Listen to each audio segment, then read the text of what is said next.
बाहर का दिखा रहे हैं ना, उसमें कोई बड़ी बात नहीं है। अभी तक भी तो लगी है, उसमें कोई दिक्कत वाली बात नहीं है। एक अपनी दौलत का और एक अपनी पत्नी, धर्म पत्नी, इसका एक दौलत भी अपने घर की दौलत पर भी किसी की दृष्टि मत पड़ने दो और अपने घर की नारी पर भी किसी की दृष्टि मत पड़ने दो।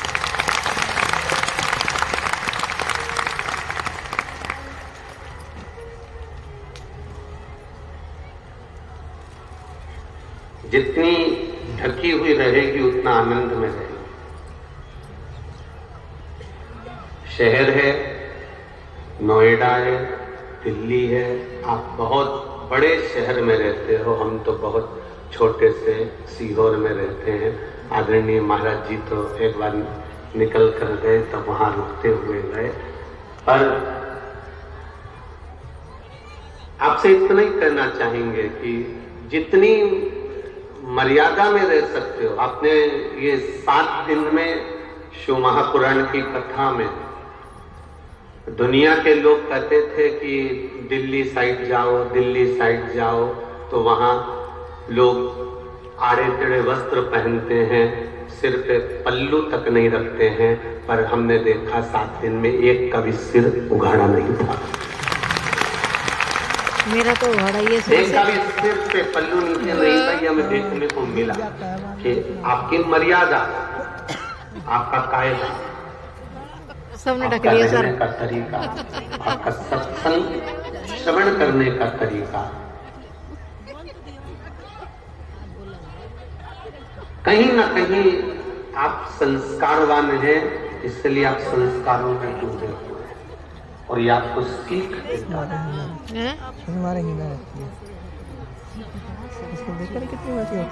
इस व्यक्ति ने शहर में जाकर अपने धन का दिखावा कर दिया। धन का दिखावा करा तो मित्रों की दृष्टि पड़ गई, मित्रों ने उसके धन को निचोड़ना प्रारंभ कर दिया। होटल में जाना, मदिरा पीना, मांसाहार, वेश्यावृत्ति, जुआ, सब गलत काम करना प्रारंभ करा, सब गलत काम करना। अब धीरे धीरे धीरे धीरे बर्बाद हो गए। बर्बाद होने के बाद में मन में आया कि अब मैं कहाँ जाऊं। मित्रों के पास जाकर कहा कि मुझे 5,000 रुपये उधार दे दो, ज्यादा नीची है। मैं 5,000 रुपये में सब बिजली का बिल वगैरह जमा करने के बाद मैं अपने घर चले जाऊंगा, अपने पिताजी से मिल लूंगा, मैं तुम्हारा 5,000 भी चुका दूंगा। पर जो 5 लाख रुपए जीम गए, निचोड़ गए, वो 5,000 भी नहीं दे पाए। और वो मन में सोचने लगा कि अब मैं घर जाऊं तो किस मुंह से जाऊं, मेरे पिताजी कहेंगे सब बर्बाद कर कर आ गया। फिर भी गया, गाड़ी के पैसे नहीं है, टैक्सी के पैसे नहीं है, पैदल गया। पिताजी खेत पर काम कर रहे थे, पिताजी ने बेटे को देखा, बेटे की आंख में आंसू थे, बाप ने अपने हाथ फैलाए, बेटे को गले से लगा लिया। जिस बेटे ने अपना जायदाद का हिस्सा मांगा था, जिस बेटे ने संपूर्ण प्रॉपर्टी मांग ली थी, जिस बेटे ने प्रॉपर्टी, धन, दौलत सब मांगा और सब नाश कर दिया, उसके बाद भी पिता ने उसको गले से लगा लिया, क्योंकि वो पिता है। उसी तरह जन्म लेने के बाद हमने अपना पूरा जीवन परिवार में, नातों में, रिश्तों में, कुटुंब में, कबीले में, काम में, लोभ में, आसक्ति में, वासना में, तृष्णा में समाप्त कर दिया। आखिरी में हम उस परमात्मा के पास जा रहे हैं, तो भी वो परमात्मा आपको गले लगाने के लिए तैयार खड़ा है।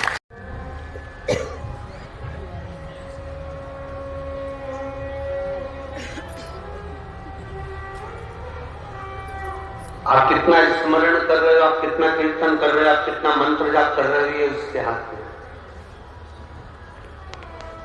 वो सबसे परे।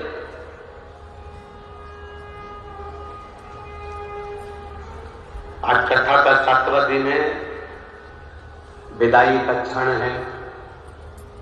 शिव महापुराण भी यहां से चली जाएगी, आप भी अपने घर चले जाएंगे, हम भी यहां से कोटेश्वर के लिए चले जाएंगे।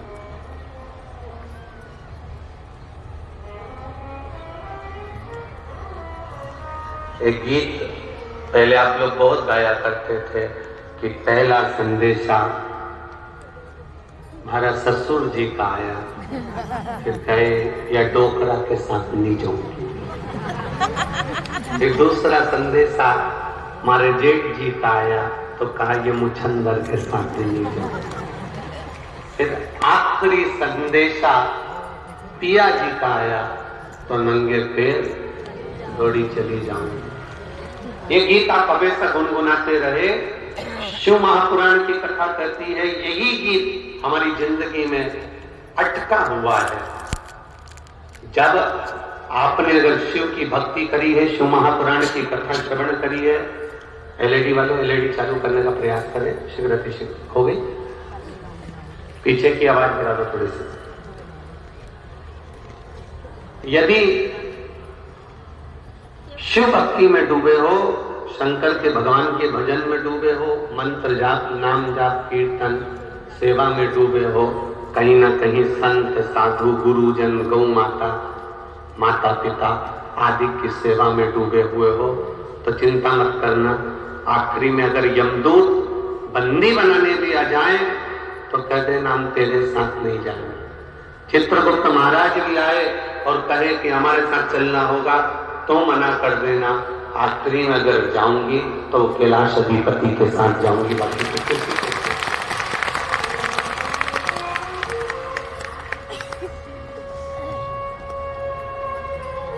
अंतिम बिंदु है ये परमात्मा का चरण। जितनी घड़ी, जितने पल, 21,600 श्वास मनुष्य के शरीर से प्रतिदिन निकलती है। 3.5 करोड़ रोम छिद्र ये मनुष्य के शरीर में है। 21,600 श्वास परमात्मा ने एक एक गिन गिन कर आपको दी है कि इसमें आप भगवान का भजन करना, कीर्तन करना, मंत्र जाप करना, स्मरण करना, पर कोई नहीं करता। हम तुम्हारी बात क्यों करें, हम खुद भी इतना नहीं करते, तो दूसरे के लिए कहना क्या। प्रत्येक श्वास 21,600 श्वास। क्या मनुष्य प्रत्येक श्वास में राम जप लेता? क्या मनुष्य प्रत्येक श्वास में कृष्ण जप लेता? क्या मनुष्य प्रत्येक श्वास में शिव का नाम जप लेता? नहीं। अगर हम कह दें कि हम जपते हैं, तो ये गलत बात नहीं हो सकती।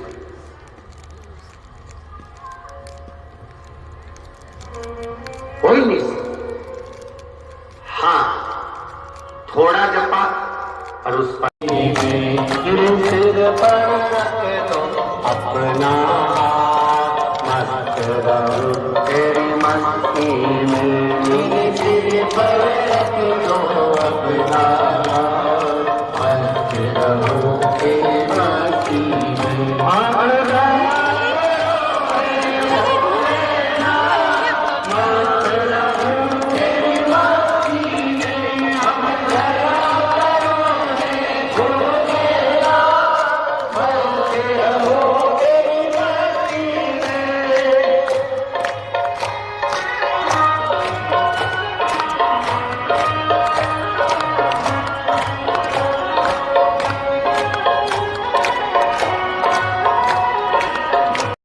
तब नारायण ने भगवान ब्रह्मदेव के पास में भेजा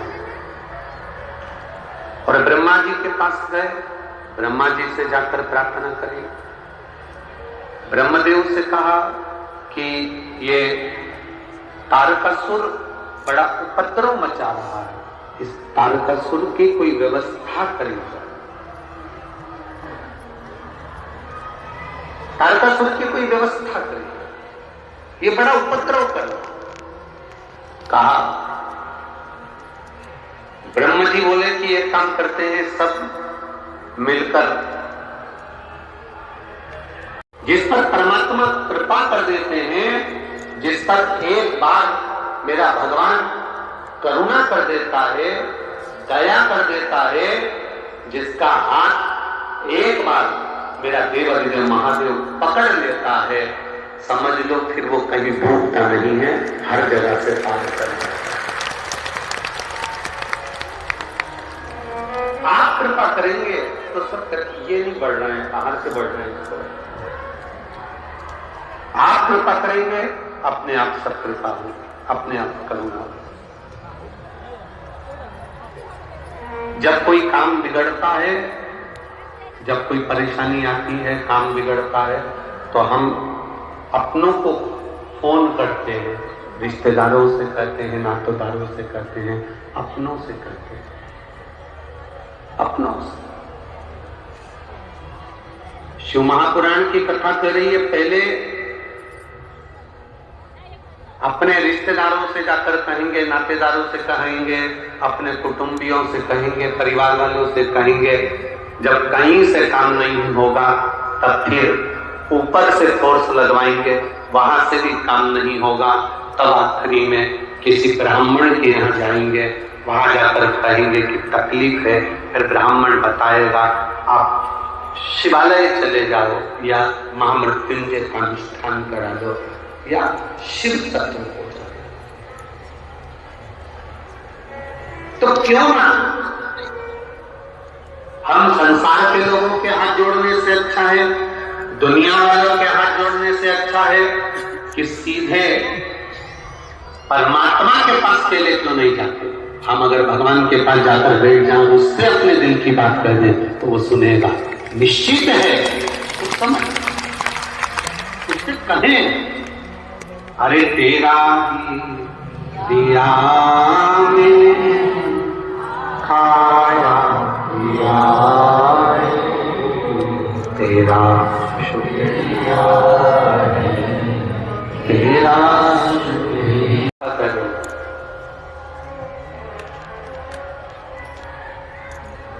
किसी मंदिर में जा रहे हो, आप खड़े होकर दर्शन कर रहे हो, चल जाए।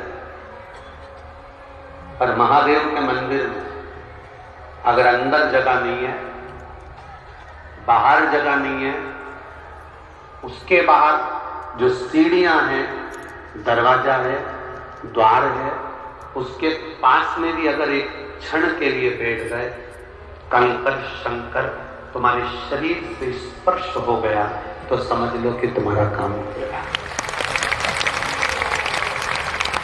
राजा चंद्रसेन मंदिर के अंदर इसलिए नहीं जाते थे क्योंकि उनके पास में वो नगर के राजा थे, और नगर का राजा अगर मंदिर के अंदर जाता है, एक राजा जब मंदिर में पहुंचता है तो ब्राह्मण जो पूजन कराने वाले हैं उनको लगता है कि राजा आया है, राजा आया है, दक्षिणा ज्यादा देगा, राजा आया है, भेंट ज्यादा देगा, राजा आया है, मंत्री आया है, कोई राजनेता आया है, कोई सत्ताधारी आया है, कोई वैभवपति आया है, कोई सेठ आया है। मंदिर के अंदर जब पैसे वाला कोई प्रतिष्ठित व्यक्ति जब मंदिर के अंदर आता है तो पूजन करने वाले को लगता है कि दक्षिणा अच्छी मिलेगी या भेंट अच्छी मिलेगी या वो संभाल लेगा। तो राजा चंद्रसेन को लगा मेरे जाने से पूजन करने वाले की दृष्टि मुझ पर पड़ जाती है और वो भगवान पर दृष्टि नहीं दे पाता है। तो राजा चंद्रसेन मंदिर में जाना बंद कर दिया। क्या करता? केवल मंदिर की चौखट पर जाता था, शीश नवाता था, प्रणाम करता था और मंदिर की चौखट पर जाकर शीश नवाकर प्रणाम करता। तो वहीं दरवाजे पर मणिभद्र विराजमान थे, भगवान शंकर के गण मणिभद्र रहते थे। उन मणिभद्र ने देखा रोज आता है, दरवाजे पर शीश लगाता है, बैठ जाता है, द्वार के पास बैठता है, घंटों तक देवादित्य महादेव को निहारता रहता है। तब मणिभद्र ने अपनी एक मणि निकालकर राजा चंद्रसेन को दे दिया। किसी मंदिर में जा रहे हो, वहां तुम खड़े हुए हो, खड़े हो के दर्शन कर रहे हो अपनी जगह पर शिव महापुराण की कथा कहती है केवल एक शिव का शिवालय,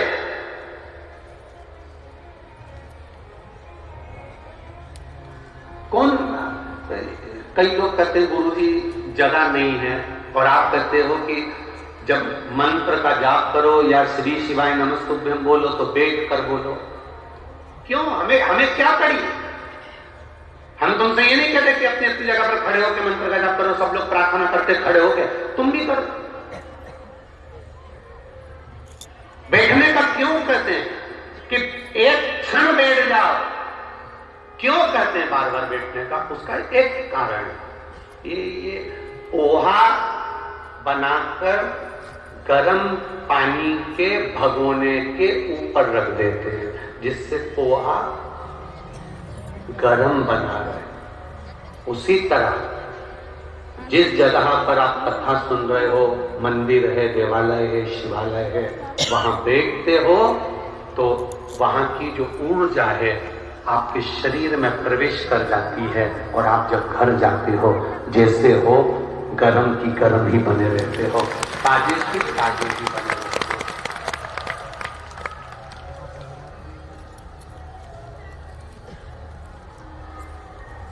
दो क्षण बैठकर उसका भजन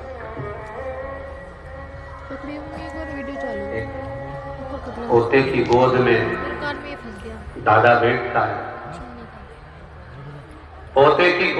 दादा की गोद में जब पोता बैठता है तो दादा की गोद में जब पोता बैठता है तो ऐसे ही नहीं उठता है, कुछ लेकर उठता है।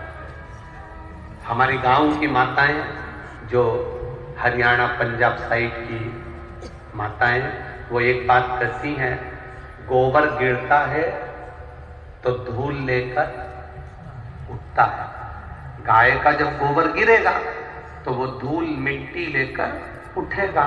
उसी तरह शिव कथा में, शिवालय में, देवालय में, शंकर भगवान की कथा में, मंदिर में, शिवालय में जो बैठता है वो कुछ न कुछ लेकर उठता ही है, खाली नहीं।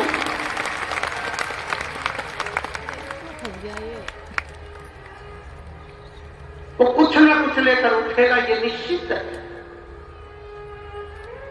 कहां बैठे हो आप? आपके दादा की गोद में। शिव जी को हम दादाजी भी कहते हैं, शिव जी को हम बाबा जी भी कहते हैं, शिव जी को हम पिता भी कहते हैं, परमेश्वर भी कहते हैं, भाई भी कहते हैं, बंधु भी कहते हैं, सखा भी कहते हैं। कहां बैठे हो? उस देवादिदेव महादेव की गोद में बैठे हो। अब उस महादेव की गोद में बैठे हो। आज कथा का विराम दिवस है। 7 दिन तक तुम्हारे रिश्तेदार मेहमान आते हैं, रोज चांदनी चौक घूमने जाएंगे, रोज इधर उधर घूमने जाएंगे। तुम्हारे रिश्तेदार तुम्हारे घर के बच्चों को रोज 100 रुपए नहीं देंगे, रोज 500 रुपए नहीं देंगे, रोज 50 रुपए नहीं देंगे। पर जिस दिन रिश्तेदार अपने घर वापिस जाने लगते हैं, उस दिन पर्स खोलकर 50, 100, 500 तुम्हारे घर के बच्चों को देकर जाते हैं। उसी तरह शिव पुराण भी जाती है तो आखिरी दिन देकर जाती है। रिश्तेदार जाते हैं 100, 50, 500 रुपए तुम्हारे घर के बच्चों को देकर जाते हैं। कथा का विराम दिवस होता है। दुनिया के लोग कहते हैं आखिर समापन पर इतने भारी संख्या में भक्त क्यों पहुंचते हैं? लोग विराम दिवस पर कथा में इतने लोग क्यों पहुंचते हैं? क्योंकि उनको मालूम है मेहमान जाएगा तो कुछ देकर जाएगा, कथा जाएगी तो कुछ देकर जाएगा, प्रदान करेगा। खाली न जाता कोई दर से तुम्हारे, खाली न जाता कोई दर से तुम्हारे, मैं भी खड़ा हूँ नंगी बाहें पसारे, मैं भी खड़े हूँ नंगी बाहें पसारे, अपने हृदय लगा लो, गिरा जा रहा हूँ, उठा प्रभु अपने दर अब तो गिरी जा रही हो, बाबा बहुत दुख इस हृदय में भरा हुआ है। कहीं बच्चों का है, कहीं परिवार का है, कहीं शरीर का है, कहीं रोग का है, कहीं बीमारी का है, कहीं कष्टों में घिरा हुआ। ऐसा कोई मनुष्य संसार का नहीं है जिसको सब सुख परमात्मा ने दे दिया। कोई एक पत्राया देखिए,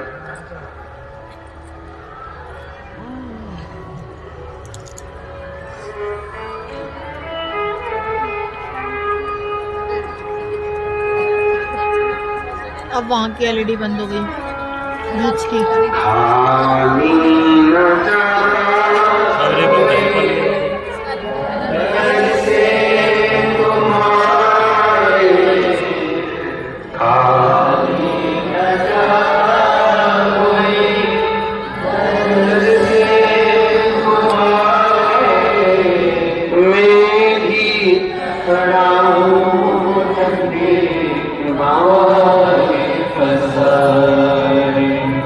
गुरुजी, मैं विपिन प्रसाद सिन्हा, अंधार जिला पश्चिम बंगाल से आया हूँ। मेरा मोबाइल नंबर ये है, कहीं बैठे हो तो हाथ हिलाइएगा। मैं पश्चिम बंगाल से आया हूँ, विपिन प्रसाद सिन्हा, अंधार जिला पश्चिम बंगाल से आया हूँ। कहीं बैठे हो तो हाथ हिलाइएगा, ठीक है? अच्छा, सामने है क्या? दोनों हाथ हिला दो ऐसा। ठीक ठीक ठीक, दिख गया दिख गया, ठीक। गुरुदेव, मेरे सारे डॉक्टरों की रिपोर्ट आपको लगाई है। मैं बखान क्या करूं मेरे बाबा का गुरुदेव। 3 मार्च को रोड दुर्घटना में पुत्र का एक्सीडेंट हो गया। भैया पूरा टूट के दूसरी जगह गिर गया था। उसकी प्लास्टिक की खोपड़ी लगाई गई, प्लास्टिक का सिर लगाया। लड़का ठीक नहीं हो पा रहा था। कुछ शरीर में जब मस्तिष्क का सारा ब्रेन निकल गया तो दूसरा लगाया, तो उसमें कुछ तकलीफ हो गई, जिससे वो सामान को उठा कर फेंकने लगा। विवेक उसका काम नहीं करता, तकलीफ में आ गए। बहुत डॉक्टरों को दिखाया, ऐसा कोई हॉस्पिटल नहीं था। JP hospital, Aakash hospital, AIIMS hospital, Fortis hospital, सारे हॉस्पिटलों में उसका इलाज कराया पर कोई आराम नहीं। तब किसी ने कहा कि एक बार कथा के पंडाल में कहीं बैठकर कथा सुनो। हम लोग 16 फरवरी से 22 फरवरी तक सीहोर पहुंच गए। गुरुजी बहुत भीड़ थी, कथा में रहे, बाबा की कृपा से कोई तकलीफ नहीं हुई। वहां रुद्राक्ष भले नहीं मिला, एक कंकर शंकर मानकर उठा ला, उसको मिला देते, उसका पानी बेटे को पिला देते। आज बाबा की कृपा से मेरा बेटा बहुत ठीक है, अब कोई तकलीफ नहीं। मैं प्रणाम करने आया, बैठिए बाबा जी, हर हर महादेव, बैठिए, श्री शिवाय नमस्ते। शिव तत्व को जान। एक पत्र और है, खत्म हुई हुई तो भैया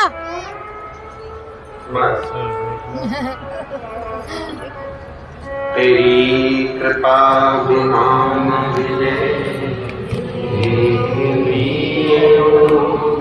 लेते श्वास कृपा से चलो, बखान क्या करूं रातों के ढेर का, चिपटी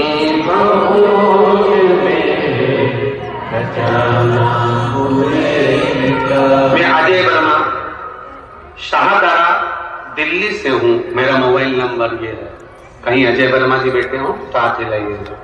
अजय वर्मा दिल्ली से शाहदरा दिल्ली, कहीं बैठे हो? सामने है क्या? हाथ हिला दीजिएगा। अच्छा आप ही है, श्री शिवाय नमस्ते।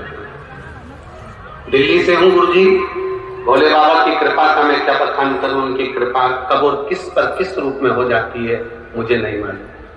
मेरे बेटे के व्यापार कुछ समय से अच्छा नहीं चल रहा था, समस्या बहुत बड़ी थी। उसका पेमेंट कई महीनों से रुक गया था, आ ही नहीं रहा था, परेशान हो गए, चिड़चिड़ा हो गया। एक दिन भोले बाबा ऐसी कृपा हुई, इंस्टाग्राम पर उसने आपका घी के दिए में काले तिल डालकर तुमरुका जी के नाम लेकर सोमवार के दिन भोले बाबा के मंदिर में लगाने वाला इंस्टाग्राम पर सुन लिया।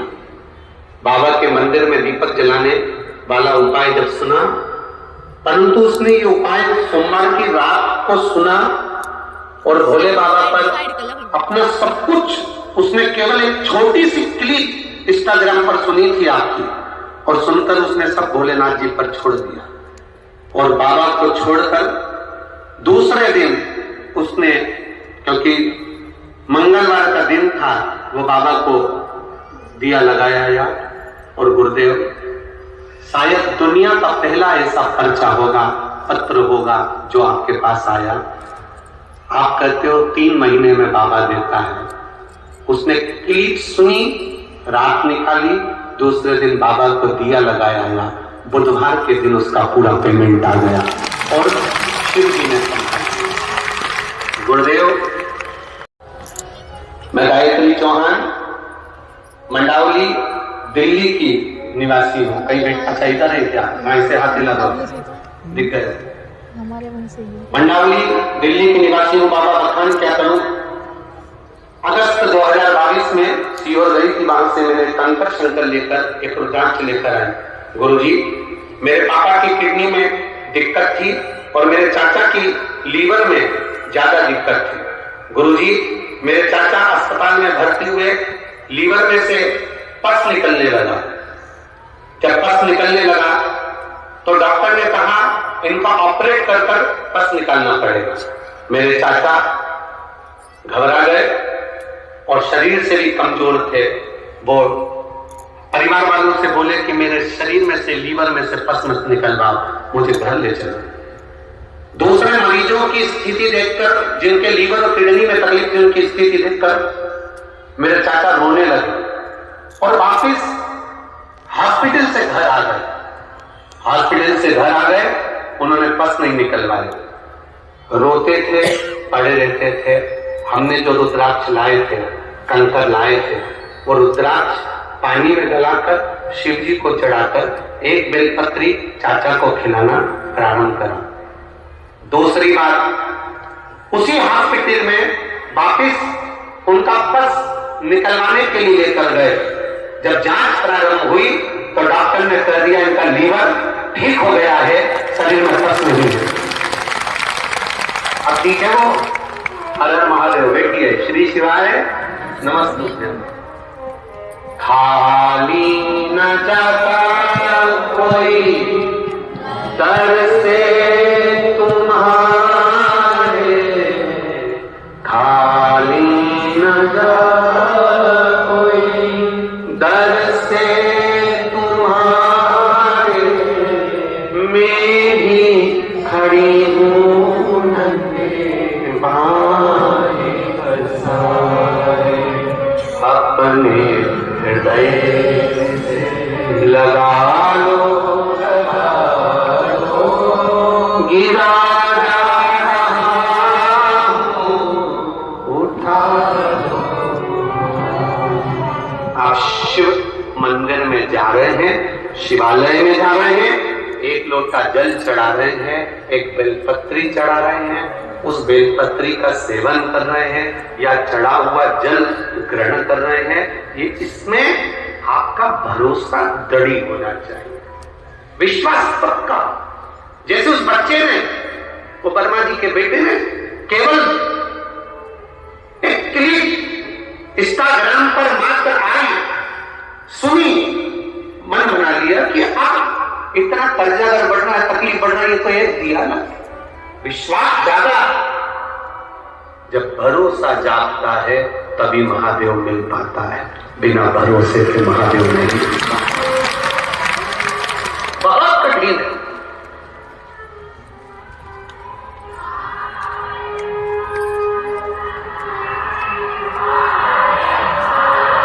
बोल बम का नारा है। जब विश्वास जागृत होगा तब परमात्मा का मिलन होगा, तब तक परमात्मा का मिलन नहीं हो सकता। भटक लो आप, जितना भटकना हमारी जिंदगी में उतने भटको। कोई कहेगा हमारे यहां जाओ, हम ये चमत्कार कर देंगे, हम ऐसा धन निकाल कर दे देंगे, हम गड़ा हुआ धन निकाल कर दे देंगे। कोई तुमसे कहे रातों रात तुम्हें करोड़पति बना दूंगा, किसी के चक्कर में मत आना, कब वो तुम्हें रोड़पति बना दे भरोसा नहीं है। कोई तुमसे कह दे कि रातों रात करोड़पति बना दूंगा, धनपति बना दूंगा, वैभवपति बना दूंगा, ना ना ना ना, स्मरण रखना। लंकापति रावण को भी करोड़पति बनना था तो पहले तब साधना करिए महादेव की। भगवान कृष्ण के यहाँ 16,000 प्राणियां थी, जब संतान नहीं हुई तब गर्गाचार्य बाबा से कहकर शिव जी की आराधना करी, तब एक एक रानी से 11 संतान हुई। भगवान राम जब जाते हैं समुद्र को पार करने के लिए, जब आखिरी में देख लिया कि कोई योग नहीं बनता, तब शिव की आराधना करते हैं। भगवान नारायण सावन महीने में 108 कमल का पुष्प समर्पित करते हैं। ब्रह्मा माता ब्रह्माणी के साथ बैठकर तप साधना शिव की करते हैं। माता गायत्री शंकर जी का स्मरण करती है। मां सरस्वती जिनके पास स्वर नहीं थे, वो नटराज को प्रकट कर उनसे स्वर मांग लेती हैं। ये कोई साधारण देवाधिदेव महादेव नहीं है, जो देवताओं को भी देता है तो मनुष्य को भी देता है, मनुष्य को देता है तो पशुओं को भी देता है, पशुओं को देता है तो पक्षियों को भी देता है। इसलिए उसका एक नाम पशुपति नाथ हो गया, और उसका एक नाम जो पक्षियों में सरंग पक्षी होता है वो नाम पड़ गया। जरा ध्यान दे, स्मरण दे, आपकी भक्ति, आपका बल। दे दो पत्र, दे दो। क्या है इसमें? लग दो, पत्र दे दो। पत्र नहीं है ना, बस ठीक है। देखिए, एक भक्ति, एक बल, एक स्मरण आपके भीतर हो, विश्वास जागृत। खाली न जाता कोई दर से तुम्हारे, मैं भी खड़ा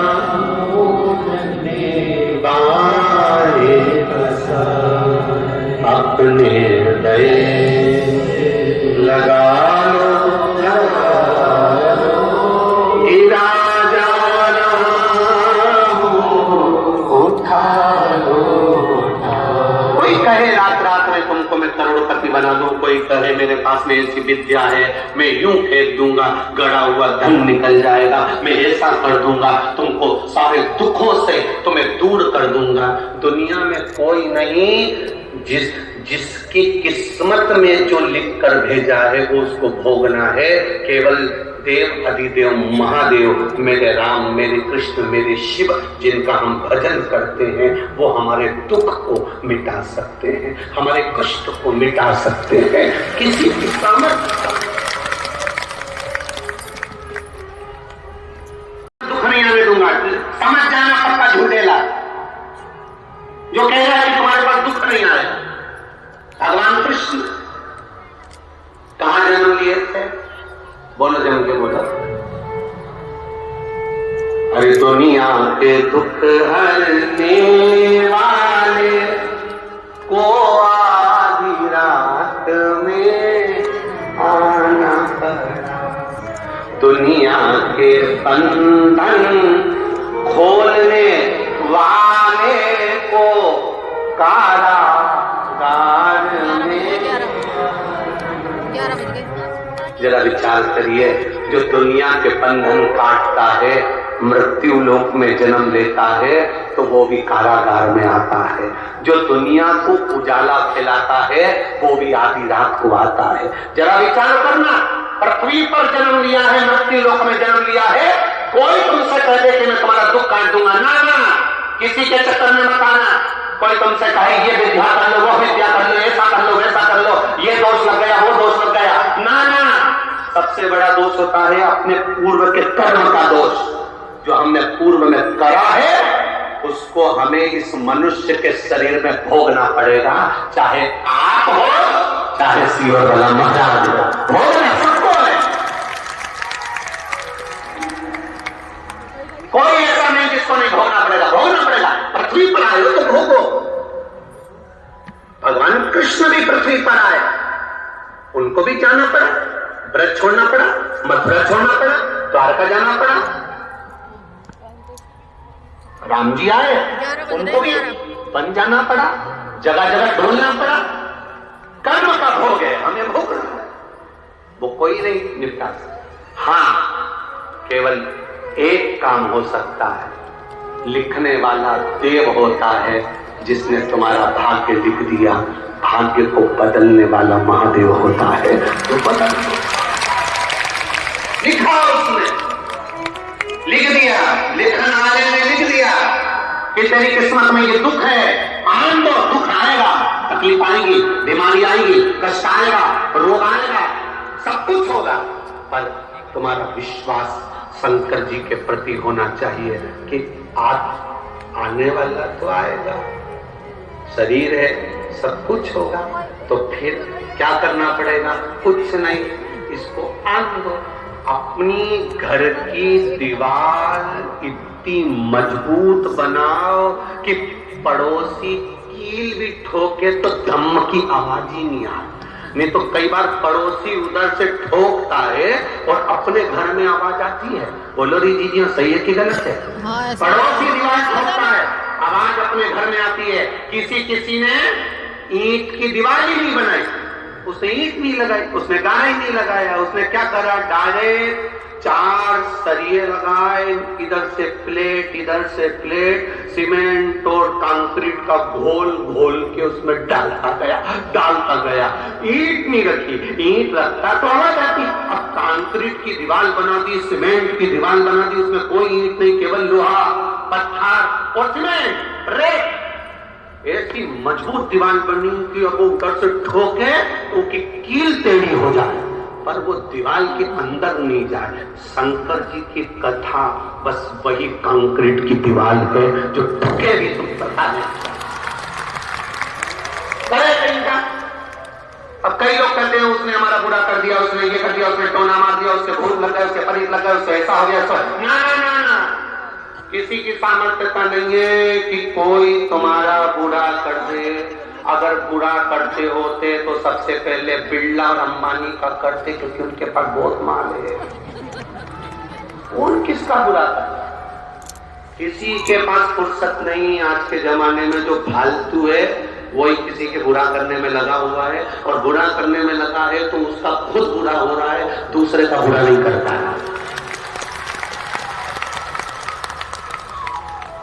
तुम तो एक सहारा बोल बम का नारा है। बस कोई कह दे तुम्हारे यहाँ ये हो गया, तुम्हारे यहाँ ये हो गया, उसने ऐसा कर दिया, उसने वैसा कर दिया, उससे कह देना महाराज जी तुम्हारे पांव किधर है, एक बार पकड़ा दो, बस पकड़ा। ओ अरे महाराज जी, तो किस्मत में लिखा है हमारा पेट दुखेगा ना महाराज जी, तो तुम्हारा भी दुखेगा। हमारा दांत हिलेगा तो तुम्हारा भी हिलेगा। हम मरेंगे एक दिन, तुम भी मरोगे। जब किस्मत में सब लिखा है तो महादेव के सहारे क्यों नहीं जीते हो? शिव के सहारे क्यों नहीं जीते हो? भगवान के भरोसे क्यों नहीं जीते हो? उसकी भक्ति पर दृढ़ता हो, उसका विश्वास प्रबल हो, भरोसा करो, भरोसा। बोल बम का नारा है, उसके सहारे हम जिएंगे। हमें कोई मतलब नहीं बाकी का क्या हो रहा है। आग लगे बस्ती में, अपन रहे हो मस्ती में। तुम लोग कितनी मस्ती में बैठे, तुमको ये तक नहीं मालूम था कि बाहर 1 नंबर का गेट टूट गया। बोलो मालूम था? नहीं। बोलो जम के। बस जैसी मस्ती में तुम बैठे, आग लगे सारी बस्ती में। और तुम तो बढ़िया आराम से भजन में नाच रहे हो। तेरे डमरू की धुन सुन के मैं काशी नगरी है, तुम तो नाच रहे। और वो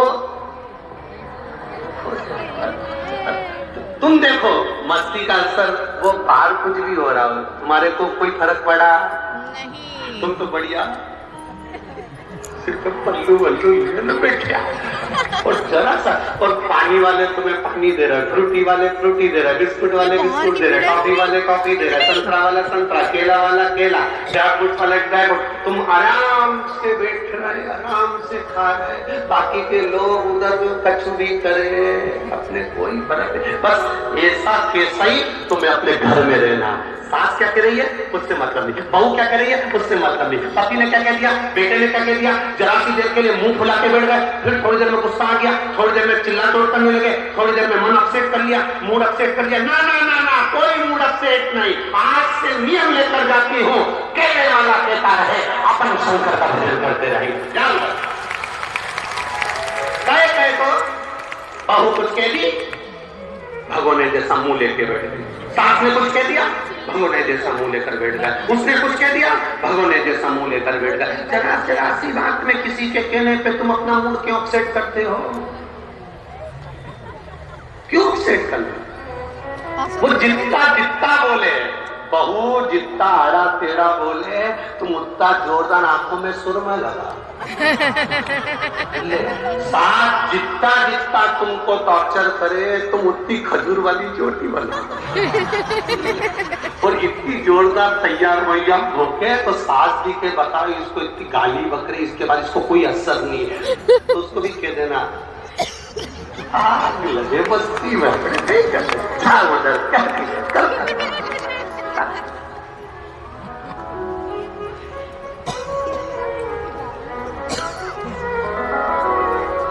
कहते हैं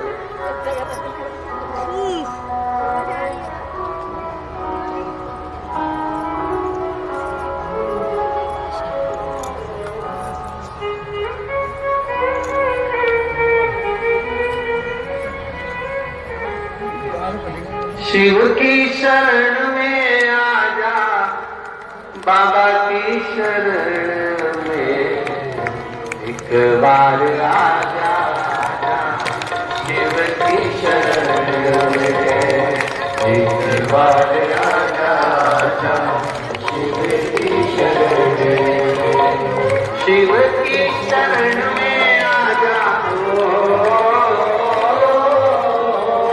शिव की शरण में आजा, बाबा की शरण में एक बार आजा, आजा।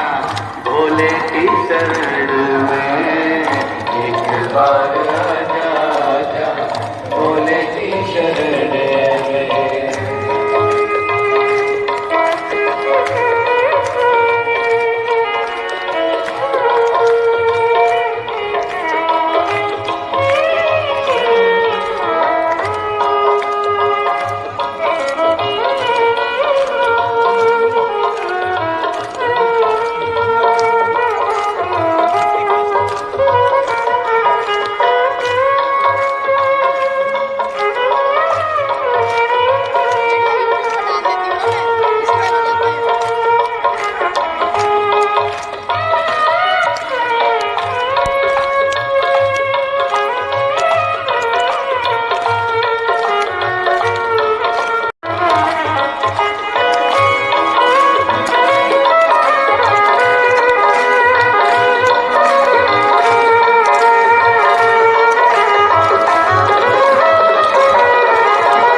जो फल है वो यहाँ शिव महापुराण कर रही है। कहाँ बैठना चाहिए, कहाँ नहीं बैठना चाहिए। शिव महापुराण कथा कहती है किसी मदिरा पीने वाले के साथ कभी मत बैठो, जुआ खेलने वाले के साथ कभी मत बैठो, गलत काम करने वाले के साथ कभी मत बैठो। तुम मदिरा नहीं पियोगे, तुम जुआ नहीं खेलोगे, तुम मांसाहार नहीं करोगे, तुम गलत काम नहीं करोगे, तो भी उसके साथ बैठे हो ना, इसलिए इल्जाम तो तुम पर भी लग सकता है। इसलिए मत बैठो। एक कौवा मानसरोवर पर आ गया, हंस से दोस्ती हो गई, सब हंस चले गए, एक हंस ने कौवे से दोस्ती कर ली। कौवा कहता है मुझे भूख लग रही है, हंस मोती चुप कर देता है, ये लोग खा लो। कौवा कहता है हम ये नहीं खाते, मोती से तो हमारे चोंच टूट जाएंगे, हम नहीं खा सकते। फिर हम तो यही खाते। जो हंस खाता था, हंस ने कौवे को दिया, कौवे ने खाने से मना कर दिया। भूखा रहने लगा कौवा, हंस से बोला चल मेरे गांव चल। कौवा हंस को लेकर शमशान में पहुंच गया। शमशान में बड़ के पेड़ के ऊपर बैठे थे दोनों। हंस ने कहा मुझे भूख लग रही है। कौवे ने कहा दिलाता हूं। दौड़ कर गया, मरे हुए कुत्ते का मांस उठाकर ले आया, हंस को देने लगा। हंस कहता है मैं ये नहीं खाऊंगा क्योंकि मैं तो मोती चुभता हूं। कौवा कहता है हम तो यही खाते हैं, ले खाओ। दोनों बात कर रहे थे, मांस का टुकड़ा नीचे गिर गया। कोई राजकुमार बैठा था, उसके शरीर पर गिरा, उसको क्रोध आ गया। क्रोध आया, उसने धनुष बाण उठाकर जो छोड़ा। जैसे ही बाण छोड़ा, छोड़ते से कौवा भाग गया, हंस को लग गया, हंस जमीन पर गिर गया। राजकुमार ने कहा, हंसदेव, मैंने तो कौवे को मारने के लिए बाण छोड़ा था, यह बाण तो आपको लग गया। हंस कहते हैं, इसमें गलती तुम्हारी नहीं, गलती मेरी है, मैंने गलत व्यक्ति का संग कर लिया था, उसका दंड मुझे मिल गया। गलत व्यक्ति का संग करोगे तो भोगना तो है। चोरी करने वाला चोरी कर कर चले जाता, चोरी कर कर चले जाता। एक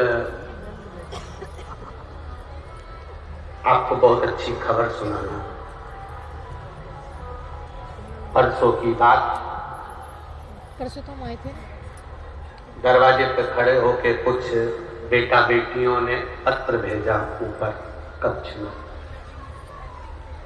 पत्र कक्ष में अभी भी होगा, उसमें लिखा था, हम लोग जहां कहीं कथा आदि होती थी वहां चोरी करने जाते थे। आपने कथा में हमारे पूर्वजों को बखान दिया, 71 पीढ़ी को। आज से नियम लेते हैं, कभी चोरी नहीं करेंगे।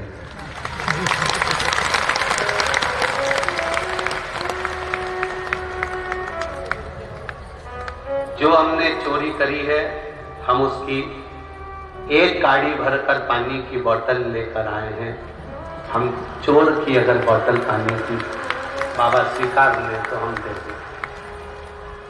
उन्होंने गाड़ी भरकर हमारे पास में आकाश में वह बच्चा जो मेरठ के पास था, उसने कहा, गुरुजी है।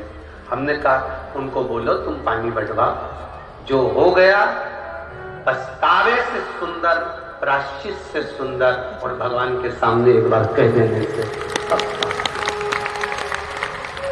अब भूल गया। इससे बड़ी प्रसन्नता कुछ नहीं हो सकती जीवन में। आपने हमारी 71 पीढ़ी को बखान दिया, हमारा भी दिल का छोड़ गया कि हमारे पूर्वजों को धिक्कारा जाता होगा। धन्यवाद, नमन आपके विश्वास, साधुवाद। कोई नहीं सुधारेगा आपको, आपको अपने आप में सुधारना। सियोर वाला महाराज तो 7 दिन कथा कहकर चले जाएगा, दूसरे महाराज भी आते हैं, कथा कहते हैं, चले जाते हैं। सुधरो तो ठीक है, निसुधरो तो ठीक है, कहते कहते समय की अवस्था जाती चली जाती है। हमारे पास तो कोई ऐसी बूटी भभूति या कोई ऐसा मंत्र तंत्र भी नहीं है जिससे हम आपको कुछ सुधार दें। आप खुद सुधार, हम सुधरेंगे, युग सुधरेगा। हम बदलेंगे, युग। अपने आप को हमें सुधार, स्वयं। आज के जमाने में देवरानी का बच्चा गलती करता है, जेठानी 1 बार डांट देगी, 2 बार डांट देगी, 3 बार डांट देगी, 4थी बार जेठानी डांटेगी तो देवरानी को बुरा लगने लगेगा कि मेरे बच्चे को कैसे डांट दिया। ननंद का बच्चा गड़बड़ कर रहा है, भाभी ने कुछ कह दिया, भाभी का बच्चा कुछ कर रहा है, ननंद ने कुछ कह दिया। 1 बार कहोगे, 2 बार कहोगे, डांट दोगे, 3री बार बुरा लगने लगेगा कि मेरे बच्चे को कैसे कह दिया। आज के जमाने में अगर कोई सुधारने का प्रयास करता है तो दुनिया के लोगों को वो बुरा लगता है। इसलिए कोई तुमको नहीं सुधारेगा। अपना सिर दुखा है तो अपने को गोली खाना है। अपन अगर गलत मार्ग पर जा रहे हैं तो अपने आप को सुधार कर सही मार्ग पर जाना। कोई नहीं सुधार, किसी के पास फुर्सत नहीं आज के जमाने में। पिता दुकान से कमाकर तुम्हारी पढ़ाई में लगा सकता है, एजुकेशन में खर्च कर सकता है। पिता मल्टी दे सकता है, जमीन दे सकता है, प्रॉपर्टी दे सकता है। पिता अच्छा खिला सकता है, अच्छे कपड़े पहना सकता है, सब कुछ पिता कर सकता है। मां तुम्हारी परवरिश कर सकती है, पर तुम्हारा अच्छा और तुम्हारा बुरा तुम्हें खुद सोचना पड़ेगा। तुम्हारी कौन सी लाइन गड़बड़ हो रही है, उससे हमें कौन से ट्रैक पर आना है, हमारी लाइन कहां बैठ सकती है। गलत मार्ग पर मत जाओ, गलत मार्ग पर नहीं जाओ।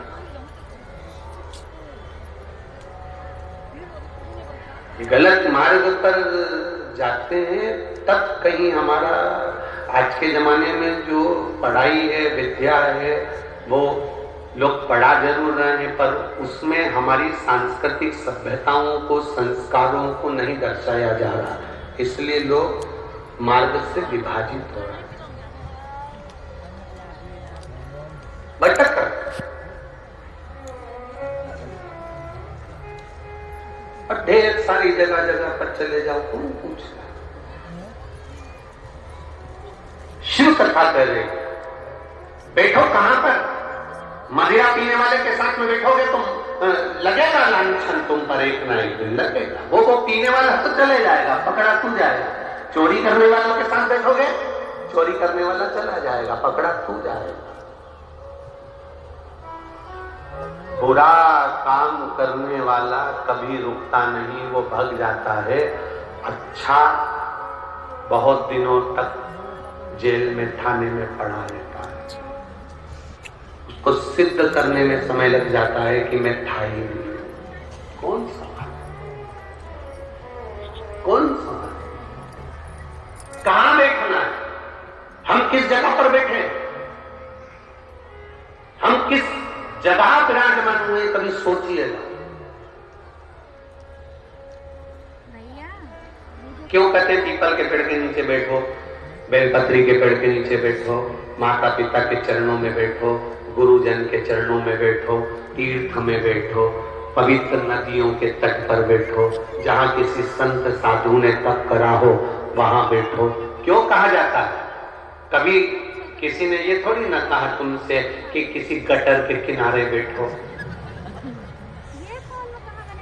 चांदनी चौक पे जो 4 बत्ती चौराया है वहां कटोरा लेके बैठो। कोई तुमसे कहा? नहीं। कहने वाले ने क्या कहा? संत बैठे उनके चरणों में बैठो, गुरुजन बैठे उनके चरणों में बैठो, जहां पर किसी संत ने तप करा वहां बैठो। वृंदावन, मथुरा, गोकुल, हरिद्वार, गंगा यमुना नदी के तट पर बैठो, पवित्र स्थान पर बैठो, शिव महापुराण में बैठो, शिवालय में बैठो, मंदिर में बैठो, माता पिता के चरणों में बैठो। क्यों कहते हैं? अच्छी जगह बैठोगे तो वहां से जो एनर्जी मिलेगी, वहां से जो ऊर्जा मिलेगी, वो तुम्हारी जिंदगी को संवारती चली जाएगी। अच्छी जगह बैठो।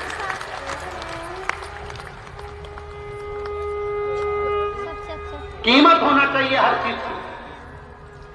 कहां बैठा उसकी कीमत तुम्हारे पास होना चाहिए। कहां बैठे हो? तुम यहां से निकलो, अभी यहां से जाना, बाहर चाय की दुकान होगी, वहां जाके खड़े हो जाना। चाय कितने की है? 10 रुपए की। ठेले पर चाय की कीमत कितनी है? बोलो बोलो जम के, 10 रुपए। और आगे जाना, ग्रेटर नोएडा की इकोटेक सेक्टर से थोड़ा आगे निकलना, एक बड़ी सी सुंदर सी होटल मिले, छोटी, ज्यादा बड़ी नहीं, छोटी होटल, वहां जाना। चाय देना भैया, कितने की चाय मिलेगी?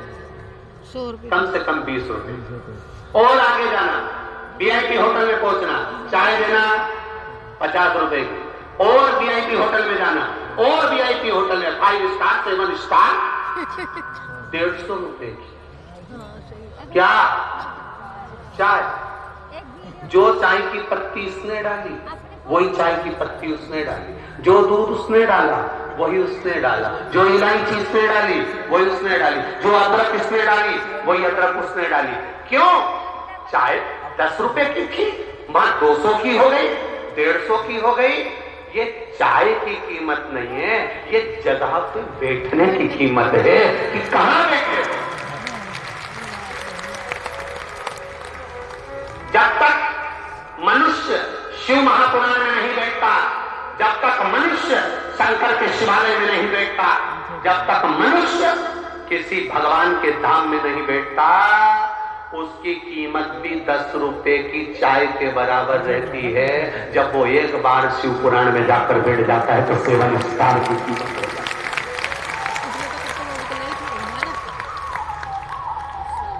है। एक बार शिव महापुराण में जाकर बैठ गया, 5 स्टार 7 स्टार परंतु हम तो कहते हैं सारे स्टार फीके हैं, तुम तो सुपर स्टार की गिनती में आ जाते हो अगर शिव तत्व हो जाते। शंकर की कथा में जो जाकर बैठ गया, शिव महापुराण में जाकर जो बैठ गया, शंकर के अनुमोदन में जो बैठ गया, एक बार जिंदगी में एक लोटा जल चढ़ाना जिसने प्रारंभ कर दिया, शिव मंदिर पर जाना प्रारंभ कर दिया, वो सुपरस्टार की गिनती में आ गया। भले तुम देखना सुपरस्टार का जैसे लोग फोटो खींचते हैं, तुम रोज रोज मंदिर जाना तो चालू करो, तुम रोज रोज शिव के द्वार जाना चालू करो, जितने आसपास मंदिर के रहते होंगे तुम्हारे को घूर घूर के देखते रहेंगे। बताओ रोज जाती है रोज? ये तो सियोर वाला महाराज की पगली हो गई, रोज जाती है वीडियो में दिख रही है, ये तो रोज मंदिर पहुंच जाती है। जब देखो जब मंदिर में मिलती है, कहाँ मिलेगी, इसका एड्रेस कहाँ है, कोई पूछे कहाँ मिलेगी तो कि वो शिवालय में मिलेगी, कोई पूछे कहाँ मिलेगी, मंदिर में मिलेगी। अपन ने अपना एड्रेस बदल लिया, पहले एड्रेस था यहाँ रहते थे, अब कहाँ रहते हैं, एड्रेस चेंज। बड़ी कृपा। तारकासुर को मारने के लिए सारे सारे देवता ब्रह्मा जी के साथ शिव जी के पास गए। भोलेनाथ जी ने कहा क्या बात है, ये तारकासुर कैसे मरेगा, सदानंद कार्तिकेय मारेंगे। देवी पार्वती से कहा जाओ कार्तिकेय को आज्ञा दो। कार्तिकेय को आज्ञा दे दी माता पार्वती ने, जाओ तारकासुर का संहार करो। तारकासुर का संहार तो कर दूंगा, मैं जा रहा हूं, पर माता पार्वती ने कहा इसके हृदय में बाण मत चलाना, इसके हृदय में छेद मत करना। क्यों? क्योंकि इसके हृदय में शिव बैठा है। इसके हृदय में भगवान देवादिदेव महादेव विराजमान है, जिसके दिल में हृदय में शिव बैठा रहता है, उसका हृदय कभी फिर हॉस्पिटल में नहीं खुलता है। दिल की बीमारी उसी को होती है जिसके दिल में महादेव नहीं होता है।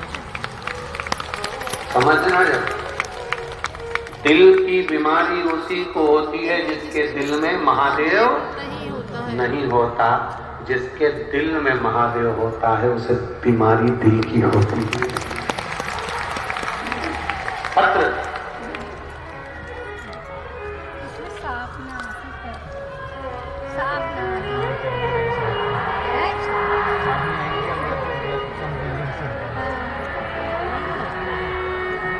शंभू शंभू। मेरा नाम गीता चौहान है, मैं यूपी मुरादाबाद से आई हूँ।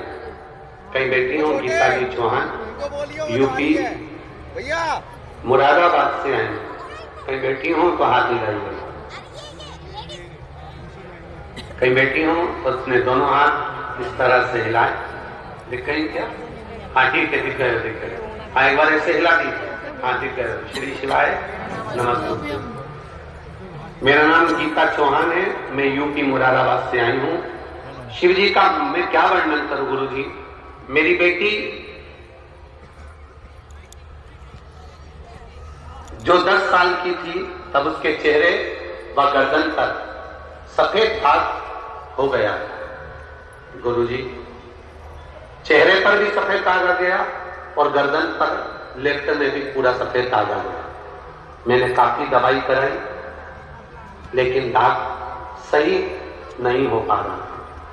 बेटी छोटी थी, 10 साल की थी, उसके कारण बस टेंशन भी था कि बेटी का जीवन है, ये दाग उसके शरीर पर है सफेद, अच्छा नहीं है। परेशान हो गया। बेटी बड़ी होती चली गई, दाग और बढ़ते चले गए। हम दवाइयों पर दवाई कराते रहे पर वो दाग ठीक नहीं हुआ। बेटी की भी उम्र बढ़ती जा रही, दाग समाप्त नहीं हो रहे। आपने लॉकडाउन में जब कथा करी थी तो उसमें शूल टंकेश्वर महादेव का वर्णन किया। गुरुदेव जिस शूल टंकेश्वर महादेव का नाम लेकर 1 लोटा जल शंकर भगवान को चढ़ाकर उस जल को लाना था, पीना था और उसी में स्नान करना था। गुरुदेव मैं आंवले के वृक्ष के नीचे का आपने वर्णन किया था। रात्रि को 1 बजे 11 से 1 बजे के बीच में वो आंवले के वृक्ष का शूल टंकेश्वर पूजन जो करने का आपने बताया था। मैंने वो करना प्रारंभ करा, अभिषेक करा, पूजन करा और वही जल का प्रयोग शूलटंकेश्वर के नाम से करना प्रारंभ करा। गुरुजी, सारी दवाइयों को मैंने रख दिया। जब इतने साल से फर्क नहीं पड़ा, शरीर और सफेद होता जा रहा है, तो फिर क्या आराम लगेगा। सब छोड़कर शूलटंकेश्वर महादेव का नाम लेकर आंवले के वृक्ष के नीचे का अभिषेक जो आपने कहा वही करना प्रारंभ करा और बाबा की कृपा से उस जल को शरीर पर लगाकर सूर्य चंद्र की रोशनी में बैठना, उसका स्मरण करना। गुरुदेव, 15 दिन के अंदर मेरी बेटी का शरीर वापस ठीक हो गया। मैं बाबा को प्रणाम करने आई।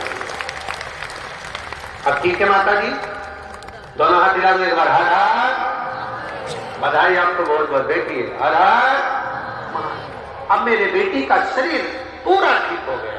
मैं शिव जी को धन्यवाद देती हूँ, मैं उनको प्रणाम करती हूँ। तेरी कृपा बिना नहीं एक भी लेते हैं श्वास, तेरी कृपा से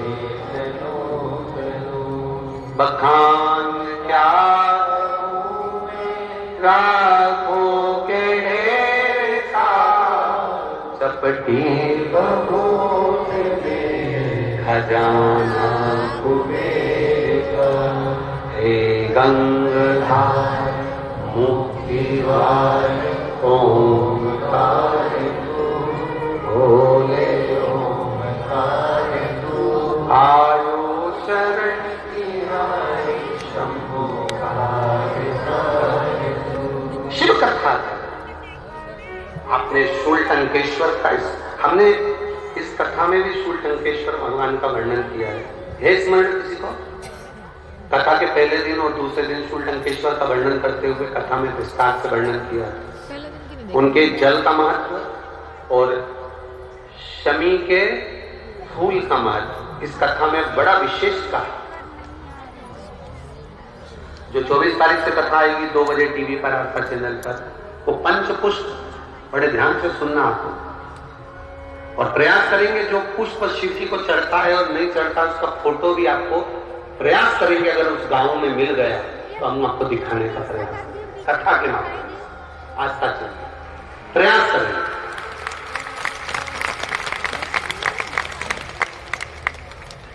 और प्रयास करेंगे।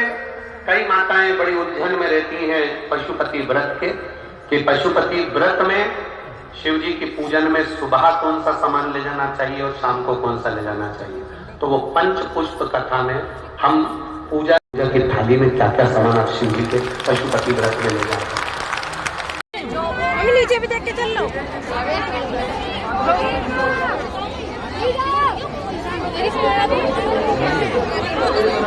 रिपब्लिक अंदर है, तेरी बाहर है।